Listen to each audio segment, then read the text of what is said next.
Instagram brings most amazing features day by day. One of them is to create a note on your profile. Without wasting the time, let's move on to the video.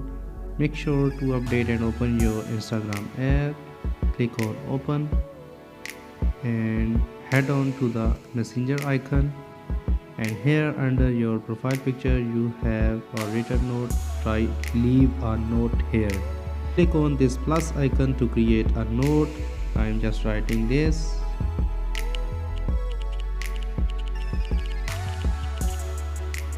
So you can share this note with your close friends, just like I am doing, and I selected my 5 friends and click on done.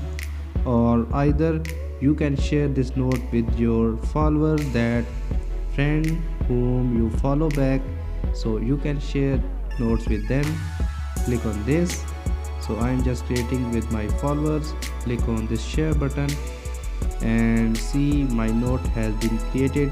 And now let's move how this note is shown in my profile picture. I'm just sign into my another ID, and here you can see on my profile picture the note has been created. So I can reply on this. Simply click on this and click on send button. So reply of this note has been sent to my other ID. In this way you can create a note. If you like this video, please like, subscribe and ask me anything in the comment section below. Thanks for watching.